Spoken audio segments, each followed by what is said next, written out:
But look at all that grime. This was a clean side I just showed you. Hey Miguel, what are we doing today? Hey Ray, so today we're going to be working on my 2018 Camaro. I've had this one for 6 years, but I've never done a full deep interior. That's going to be for next video. On this one, I'm going to show you how I do my maintenance details on customers' vehicles. So the first thing I do is I check the interior to see what's going to be the best route to take, so as to where I should start, and just to see what needs the attention the most. Because for my maintenance, it doesn't really matter how bad they are. It's mostly I want to get as much as possible in a certain time limit.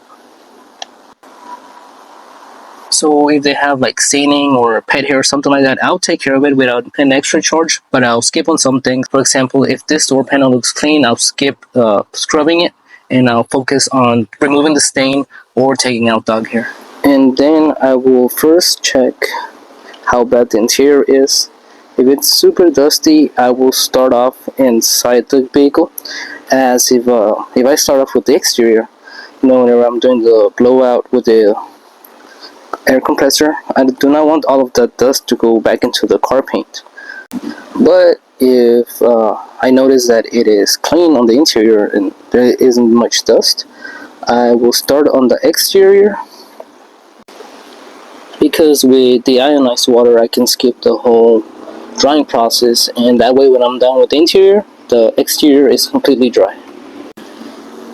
The next thing I check for is my environment. So if this was dirt instead of concrete, I will start on the interior regardless of how dirty it might be, because I do not want to make the ground muddy, and then as I'm passing my tools around, they will get mud on them, and then as I drag them inside the car, it will just make a bigger mess than what I started with.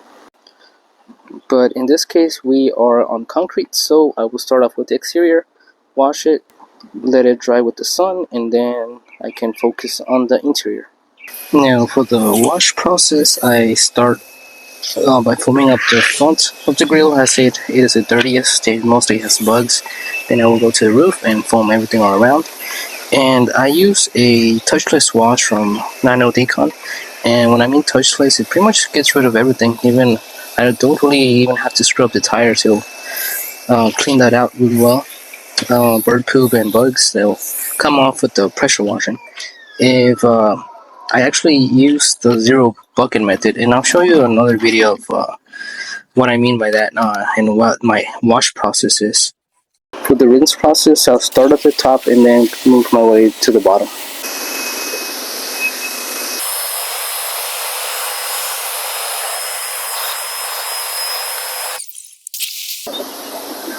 And I go ahead and get the door jambs with the pressure washer as well. I end the exterior with tire shine on under the wheel wells and the tires.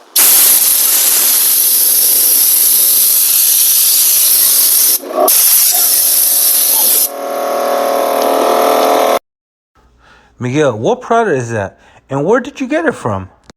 So in here I have Aqua Gloss Diluted 1-to-1, and I got this product at O'Reilly's. It is the best shine I've found overall. I've tried a lot, but this is my go-to all the time. Okay, so the next thing I do is the mats. I'll pull them out. If they are plastic mats, I will add the same touchless soap to them. Add it on, rinse it off, and it usually takes care of everything. So what do you do if it doesn't come off with that? So for the most part, the only thing that doesn't come off would be like gum or candy that's stuck to it.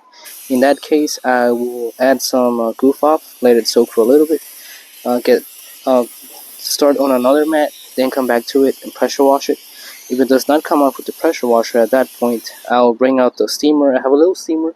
It takes 10 seconds to heat up, and then I'll steam it, and usually the steam takes care of removing gum or candy. And if they are carpet mats, same thing, I have to touch the soap. I rinse it off with the turbo nozzle, and then I vacuum the water out and then blow the water out with the air compressor, and that usually takes out about 95% of the water. Then I just leave them out to dry, and by the end of the detail they're pretty much dried. For the plastic mats, after washing them, I will blow them out with the air compressor, dry them as much as possible, and then add some shine just to make them look good, because sometimes they are really dull, and even if you wash them and they're clean, they still look bad.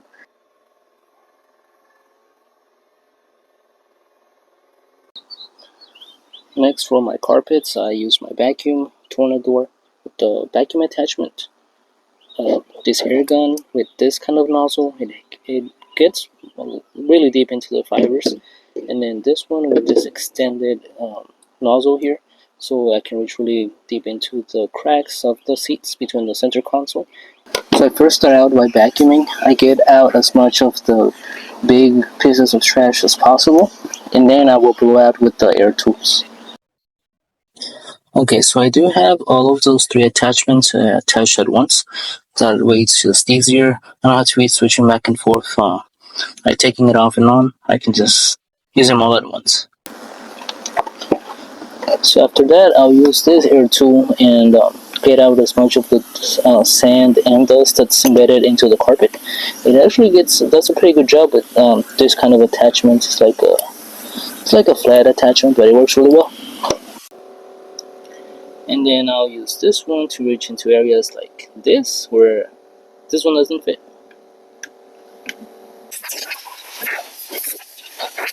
So same thing for slim areas like this cracks right here, the center console, areas that are a little hard to reach by hand, so I'll use this tool to blow them out.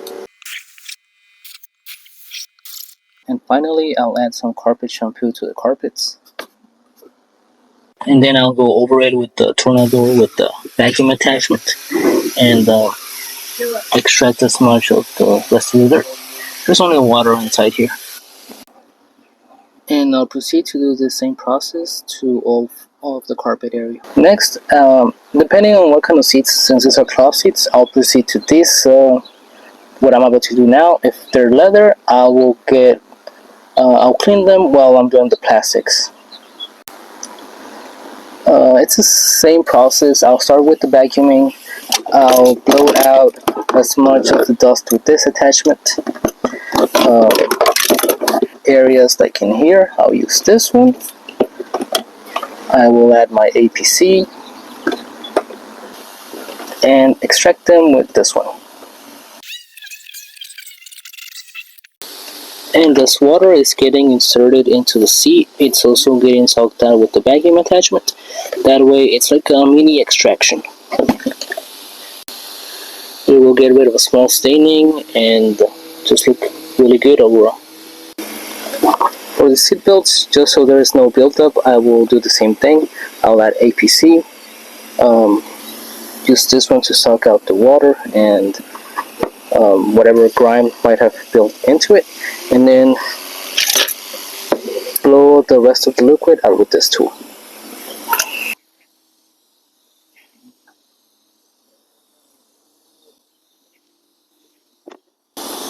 Just to show you, I've never done a deep detail like I said. It looks clean, but look at all that grime. This was a clean side I just showed you.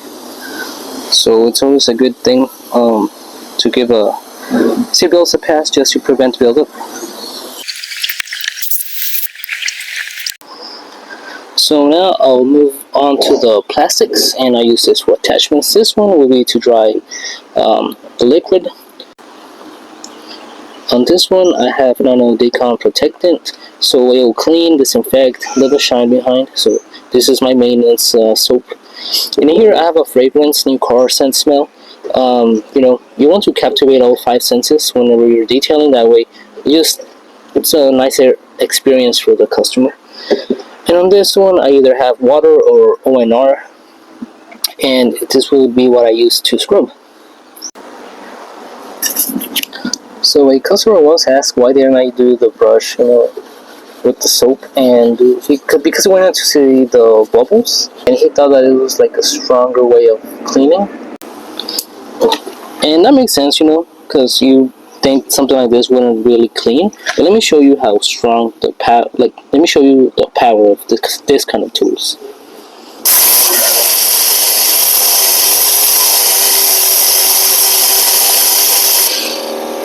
So that was mud. So that's like mud, and you just remove it super easily. So on maintenance details, to prevent buildup, this is way. It's the same. It's the same process pretty much, just faster and a little more efficient because you can reach areas that you can't reach with the brush.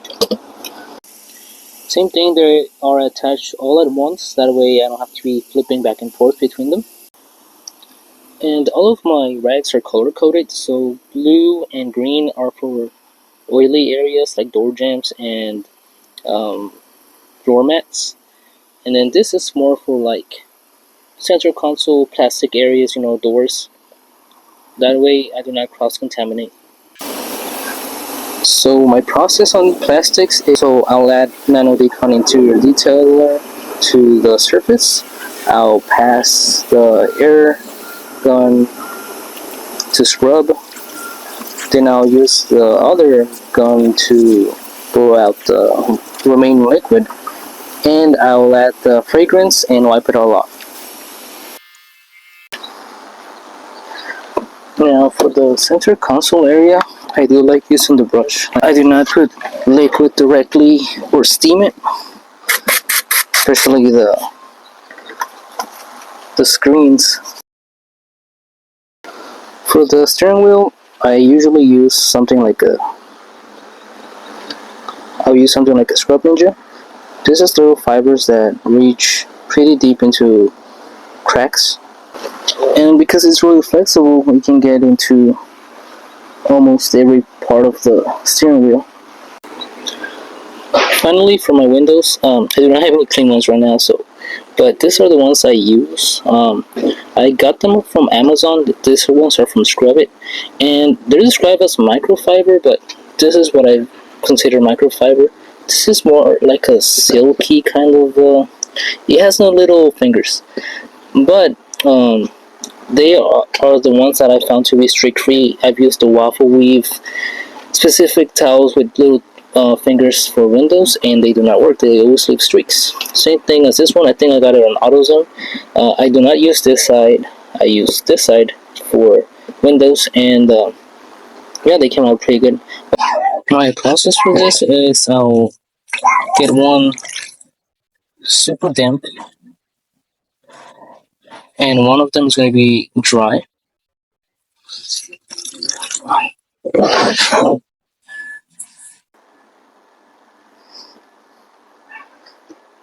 And then I'll just add some glass cleaner.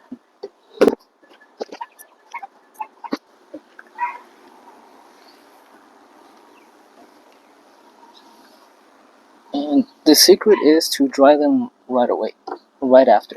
If it's super sunny, and so again, the ionized water helps because if it evaporates, it won't leave the streaks behind.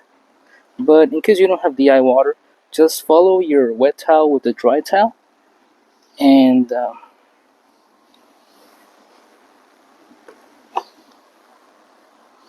it won't dry on you.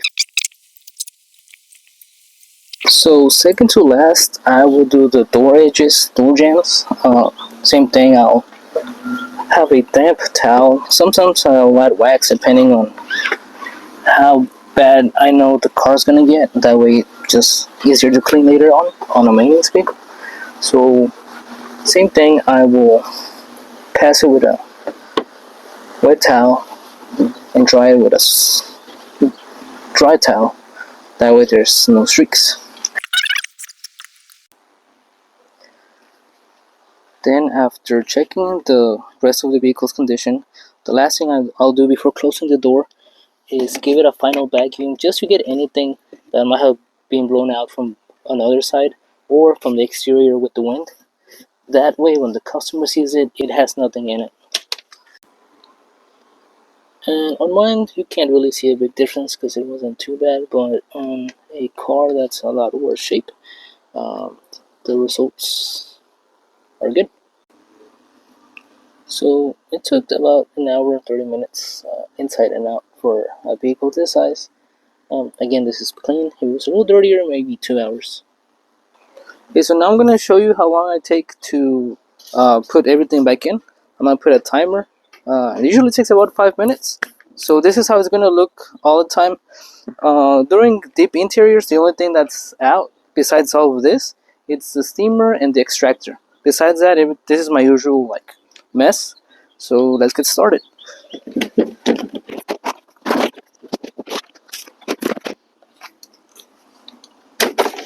And one of the reasons why I like to have everything in a bucket here instead of having bottle holders inside the van is because even though I do like how they look, I feel like it would back me up during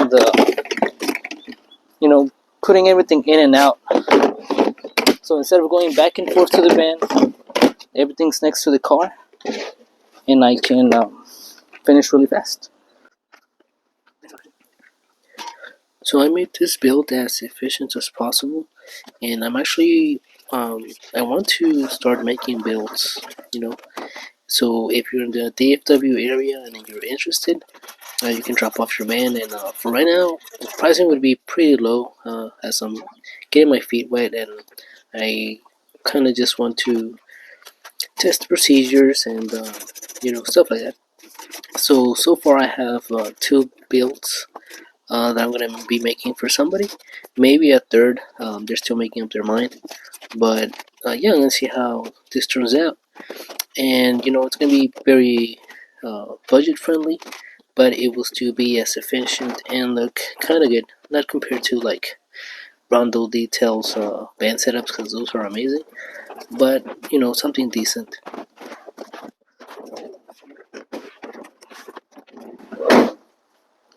And time that took 3 minutes and 30 seconds.